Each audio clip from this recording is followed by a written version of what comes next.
హైడ్రా అనేది ఒక ప్రతిష్టాత్మకంగా తీసుకొచ్చారు, బాగుంది.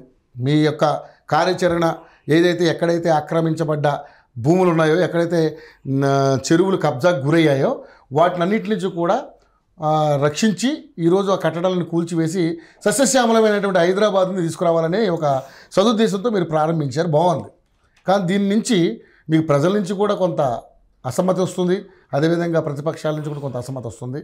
సో ఏంటంటే ముందు మీ అక్రమ కట్టడాలను కూల్చివేసిన తర్వాత కదా వేరే వాటి జోలికి వెళ్ళాలనేది ఇప్పుడు వస్తున్నటువంటి ప్రధానమైనటువంటి విమర్శ.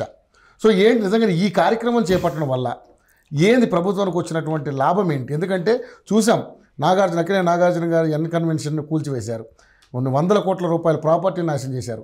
సో నాశనం అంటే అది అక్రమ కట్టడం అయితే అందరూ యాక్సెప్ట్ చేస్తారు, బట్ దాని మీద కూడా ఆయన కోర్టుకు వెళ్ళడం, స్టే తెచ్చుకోవడం, రకరకాల కార్యక్రమాలు జరిగిపోయినాయి.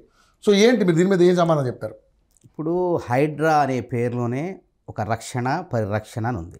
హైడ్రామా కాదు, Hyderabad disaster and asset monitoring and protection agency.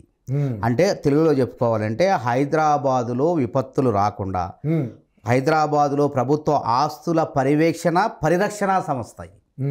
దీన్ని ఎందుకు స్థాపించాల్సి వచ్చింది? ఒకప్పుడు హైదరాబాద్ అంటే ఒక అద్భుతమైనటువంటి సుందర నగరం, భాగ్యనగరం. ఇప్పటికి కూడా భాగ్యనగరమే, కానీ అప్పుడున్నటువంటి ఉద్యానవనాలు మాయమైనవి.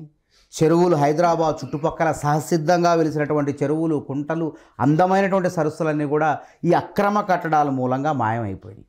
తద్వారా ఏమైందంటే భవిష్యత్ హైదరాబాద్ నగరం యొక్క జీవితమే ప్రశ్నార్థకంగా మారిపోద్ది. నగర జీవితం యొక్క భవిష్యత్తు ప్రశ్నార్థకంగా మారబోతుంది. అంటే పర్యావరణానికి ముప్పు వాటిల్లుతుంది, పర్యావరణ సమతుల్యత దెబ్బతింటుంది. తద్వారా చిన్న వరదలకే రోడ్లన్నీ చెరువులుగా మారిపోతున్నాయి. అంటే చెరువుల్లో వర్షం వస్తే చెరువుల్లోకి పోవాల్సిన నీరు చెరువుల్లో పోకుండా ఆ చెరువులకు అడ్డుగా పెద్ద పెద్ద ఇంద్రభవనాలు లాంటి ఆకాశ హార్మ్యాలు నిర్మించడం, అక్రమంగా నిర్మించడం, దానికి డబ్బులకు అవినీతికి పాల్పడే అధికారులు అనుమతులు ఇవ్వటం, ఈ విధంగా చేసుకుంటూ పోతే అసలు భవిష్యత్తులో హైదరాబాద్ నగరం ఒక వాయనాడు అయ్యే ప్రమాదం ఉంది. అంటే వాయనాడులో ఏ విధంగా వరదలు వచ్చి అక్కడ ఎట్లా ముంపుకు గురైపోయిందో మనం చూసాం. అసలు ఇళ్లలోకి అసలు జనాలు ఎట్లా ఏ విధంగా కొట్టుకుపోయారు. హైదరాబాదు ప్రజలు కూడా భవిష్యత్తులో ఆ విధంగా కొట్టుకుపోకుండా ఈ యొక్క జల సమాధులు కాకుండా ఉండాలంటే ఈ హైడ్రా అనేది సమర్థవంతంగా, శక్తివంతంగా, ఎటువంటి పక్షపాతం లేకుండా పారదర్శకంగా పనిచేయాలి. మీరు అన్నారు హైడ్రా అనేది ఒక కులానికో, మతానికో, ఒక రాజకీయ పార్టీకి సంబంధించింది కాదు. ఫస్ట్ మీ నుంచి, ప్రజల నుంచి అసమ్మతి అన్నారు, ప్రజల నుంచి, సామాన్యుల నుంచి, అదేవిధంగా మధ్యతరగతి వర్గాల వారి నుంచి సంపూర్ణ మద్దతు, అభినందనలు వస్తున్నాయి. అందుకే నిన్న గండిపేటలో చెరువు ఆ ప్రాంతంలో అక్కడ వాకర్లందరూ కూడా పెద్ద ఎత్తున హైడ్రాకు మద్దతుగా ర్యాలీ తీసి రేవంత్ రెడ్డి గారి యొక్క చర్యను అభినందించారు. ఇంతవరకు ఎవరూ చేయలేదు ఇట్లాంటి కార్యక్రమాలు.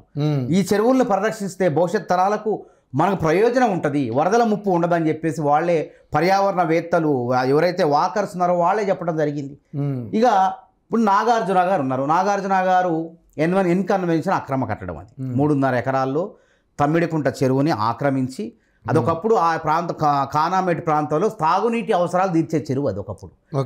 ఒకవేళ వరదలు, ఇప్పుడు గండిపేట ఇవన్నీ ఉన్నాయి కొన్ని చెరువులు, మంచినీటి అవసరాలు, అదేవిధంగా అన్ని రకాల అవసరాలు తీర్చేటువంటి చెరువులు ఇలా మూతపడ్డాయి. నాగార్జున గారి విషయానికి వచ్చినట్లయితే మరి ఆయన ఏ రాజకీయ పార్టీ కాదు, ఒక శ్రీమంతుడు, ఒక వ్యాపారస్తుడు.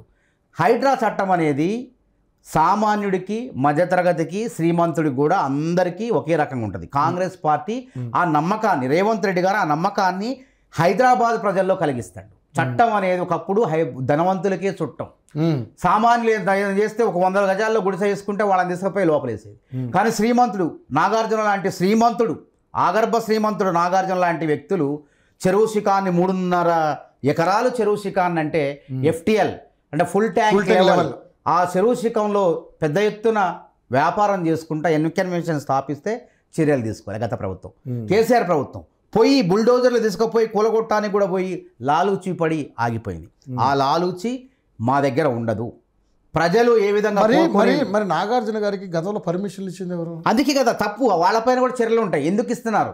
అందుకే టౌన్ ప్లానింగ్ అధికారులు మొన్న ఇంట్లో నిజామాబాద్లో టౌన్ ప్లానింగ్ అధికారి ఇట్లనే అక్రమంగా ముబ్బడిగా పొట్టగొడుగుల్లో అనుమతులు, అక్రమ అనుమతులు ఇవ్వటం మూలంగా ఆయన ఇంట్లో 3 కోట్లు దొరికినాయి నిజామాబాద్లో. ఇట్లా హైదరాబాద్ నగరంలో కూడా ప్రాంతాల్లో చాలా ఏసీబీ దాడులు జరిగినాయి. టౌన్ ప్లానింగ్ అధికారులు ఎందుకు అనుమతులు ఇస్తున్నారు?